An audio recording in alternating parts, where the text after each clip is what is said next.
Good morning, I'm Father X.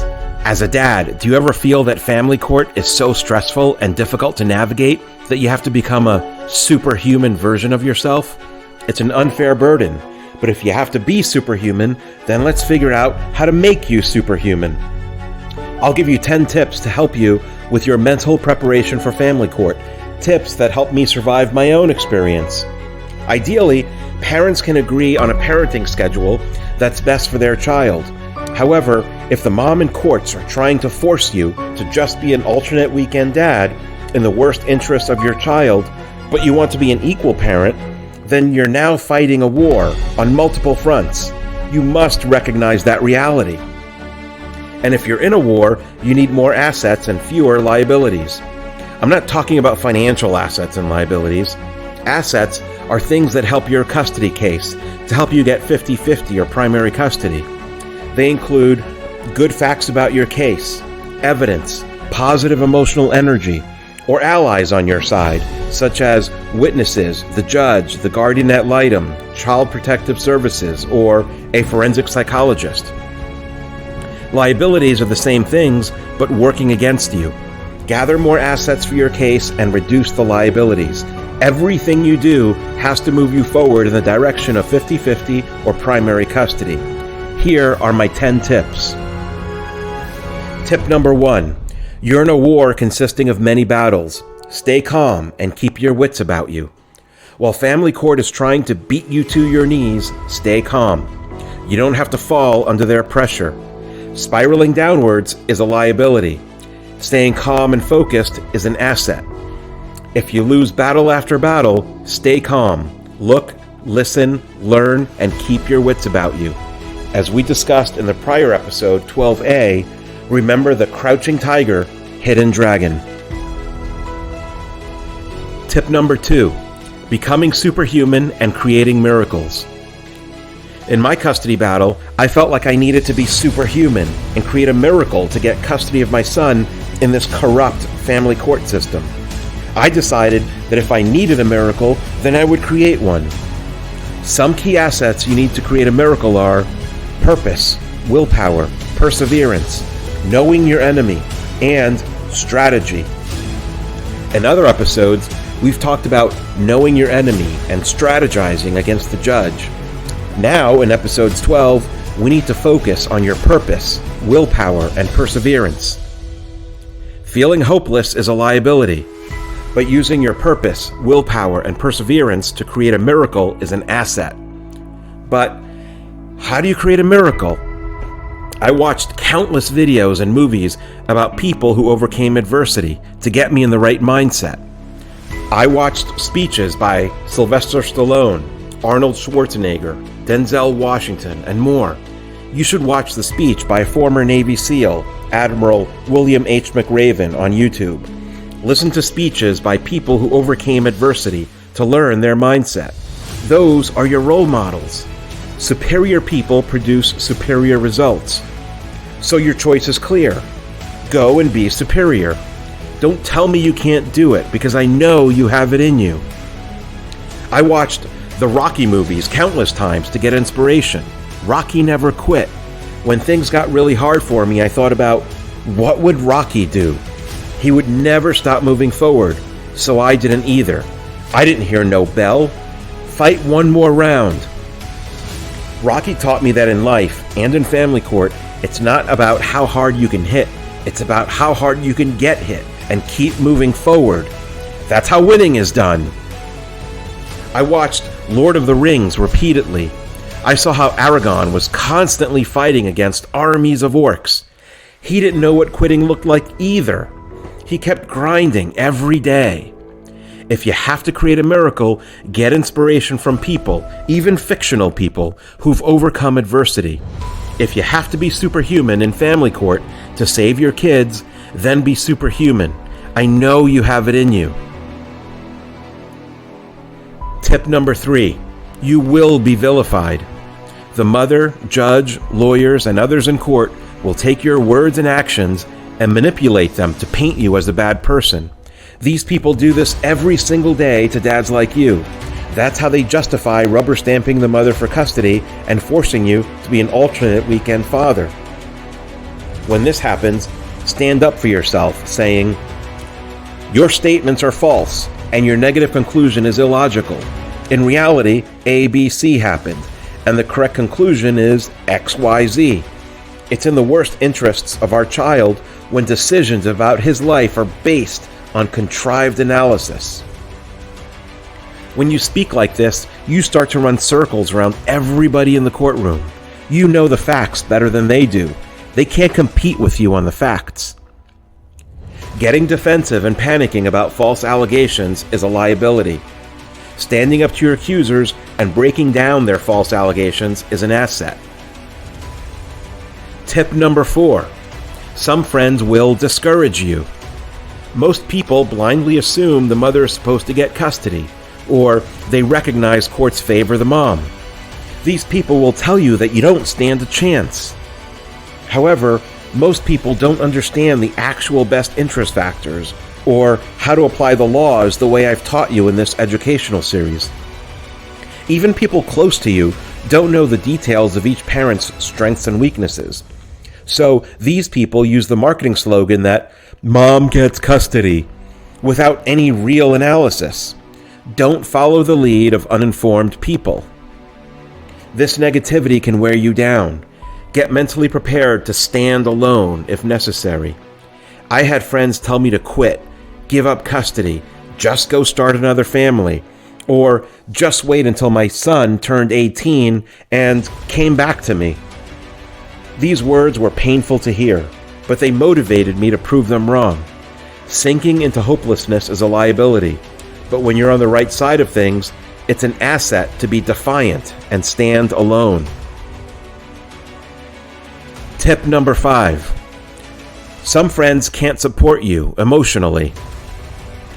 You'll need friends to talk to about the emotional beating you're taking in court. Some friends supported me and talked to me for hours on end every couple of weeks, but others couldn't handle my frustration. It was too much for them. It doesn't make them bad people. Just try not to overwhelm them. You're currently in the abyss, and many people can't emotionally handle being in the abyss with you. Men's groups can provide support, so you can reduce the burden on your friends. In a men's group, learn from dads who won in family court. Don't just listen to the ones who lost. You need role models to show you the path to success. Also, therapists can be helpful, but there's a risk. If you're seeing a therapist during a custody trial, then the mother, her lawyer, and the judge will question if you have mental health issues, and that can influence how they perceive you as a parent. There are pros and cons. In my case, the mother had serious mental health issues, and that was an asset for my case. I didn't want to complicate things by going to therapy and making the judge wonder if I had issues too. So I proceeded with my custody war with reckless abandon and no regard for my physical or emotional health. I just plowed through it. This may or may not work for you. If you're angry about the custody trial, be as angry as you want when you're home alone. That's what I did. But compartmentalize your emotions when you walk into the courtroom. Be presidential, calm, and dignified. Public displays of anger are a liability. Managing your anger privately is an asset. Tip number 6. Center yourself by asking, how would a normal person see this situation? Your judge and the lawyers will say things that don't make any intelligent sense. Don't blindly accept whatever nonsense the judge says.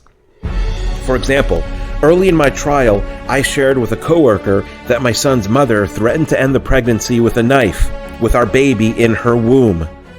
I told my coworker that the judge knew this, but still gave the mom temporary custody.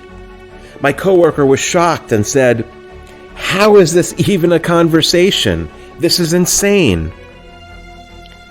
Her reaction made me realize that a normal person would see I should have custody.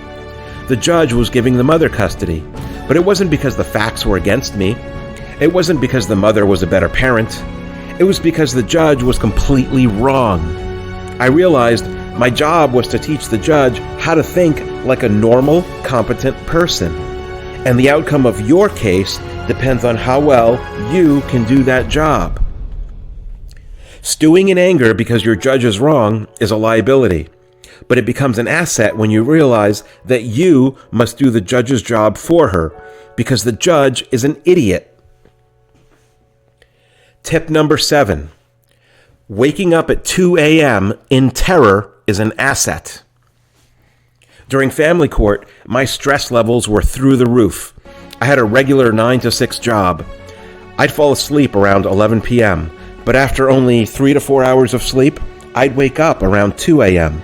with all the negative feelings of anger, fear, or panic. It happened all the time. I know it happens to you too. And that's a liability because you're in emotional distress. But I figured out how to make it an asset. To prepare for trial, I was putting together all the stories of the mother's abusive and criminal behavior in our home. But there's too much history to write it down in one sitting. I kept a pen and notebook next to my bed, so when I woke up at 2 a.m. from all this court stress, I wrote down all my thoughts at the moment. During these moments, you'll remember things like, "Oh yeah, she assaulted me in March," or "the time she neglected our kid in April." Use that energy, use those waking hours, whatever you're remembering at 2 o'clock in the morning, write it down, and then try to go back to sleep. If you can't get back to sleep, then keep writing and working on your case. These memories will pop into your head throughout the day, randomly. Write it all down quickly before the memory leaves your head and you forget it forever. Those memories of the mother's abusive or criminal behavior are assets for your case. Don't let them disappear. Later, type those notes into your evidence files in Microsoft Word or Excel. Look up all the emails and text messages surrounding that incident. You'll remember 25% of a story, but when you read the emails and texts from that time period, you'll remember another 60% of the story. Ultimately, you need to tell the total story about that incident, and you'll need to know how the mother is lying about that same incident. Do your homework, document and memorize all the facts. It'll come in handy later when people lie in court. If you have a lawyer, don't call him every day for 15 minutes to explain the new thing you remember. Lawyers can't process this random information. They have 5, 10, or 30 clients, and they can't remember everything. Organize all the facts of your case in a logical way to help your lawyer learn it efficiently and cost-effectively. Use Microsoft Word or Excel and organize your facts as they relate to each best interest factor. Share that document with your lawyer. Tip number 8. Where's your Fortress of Solitude? Superman had a Fortress of Solitude where he could retreat and think alone. I made one for myself too. You should do the same. It's a place where you can think peacefully and strategically about your custody case. My Fortress of Solitude was a secluded area of the park near my home where I took my laptop to type up my testimony for hours at a time. Where's your fortress? As I said, if you have to be superhuman in family court to save your kids, then be superhuman. Tip number 9. Make sure you keep your job. I lost my job because the stress of court was so great that I couldn't focus on work. But you need that income to pay your bills, legal fees, and child support. If you lose your income, you might lose your ability to continue with a custody case. I know it's hard, but you must compartmentalize. I had to focus on my job during the daytime and prepare for court at night. And I had to turn all of that off on weekends when I was with my son so that I could just be with him in the moment, as his dad. Panicking is a liability. Compartmentalizing is an asset. Tip number 10. Fear and paranoia are key assets. Fear and paranoia are usually negative emotions. They're liabilities. But make them assets by using those feelings to create a defensive fortress around yourself. It's easy to feel paranoia in family court because everything you say and do is under a microscope and will be scrutinized. The mother, her lawyer, and the judge will manipulate everything you say and do to convince you that you're a bad parent. This is what they do to dads every single day. Recognize that fear is an asset because it's your body's way of telling you that there's danger coming and you have to protect yourself. And paranoia is a more extreme and irrational fear that someone is trying to harm you. But in family court, they are trying to harm you. Paranoia can be an asset or a liability. Why? Because it depends on your control over your paranoia. Paranoia is bad when you're so scared of imaginary scenarios that you start making false accusations publicly in court and you sound like a raving lunatic. Let's look at some examples. If your toddler falls down and hits their head, you'll get paranoid and think they're going to accuse you of being a negligent parent and you'll lose custody. But you have to remember that kids just fall and this is normal. Keep a level head. Think about what's normal versus what's not normal. When the accusations come, just state what's normal to diffuse the accusations. Another example, during my custody battle, we had child support hearings where we provided our credit card statements to each other. I pretty much stopped drinking alcohol during my custody trial, but I would still go to bars with coworkers after work, maybe once every 3 months. I always paid with cash and not with a credit card. Why? Because if my credit card statement showed I went to a bar, then in our custody trial, the mother would accuse me of being a raging alcoholic. Maybe I was paranoid, or maybe I was clever. What matters is that I use that fear or paranoia to create a defensive fortress to protect me from new accusations, which is an asset. As a final example, being paranoid can drive you to make baseless accusations against the mother. You don't want to sound like an unhinged person who makes up random things. Let the mother play that role. Here's 2 scenarios. Imagine if you testify saying, "I know that if the mother gets custody, she's going to keep our child away from me." If the judge then asks you why you believe that, and you say, "I don't know, I just feel it to be true," then that's a paranoid and baseless answer. But think about this answer where you say, "I believe that because she often verbally threatened that she would take our child away from me, and I have emails and text messages where she told me she was going to do this, and I'm presenting those as evidence." Do you see the difference between baseless accusations versus accusations grounded in evidence? Don't try to read people's minds in court. Do that privately, but don't let your fear and paranoia get the better of you and make you look foolish. In court, stick to what you can see, know, and prove. I made this episode to help you turn your emotions into assets. And remember, if you have to be superhuman in family court to save your kids, then be superhuman. I know you have it in you.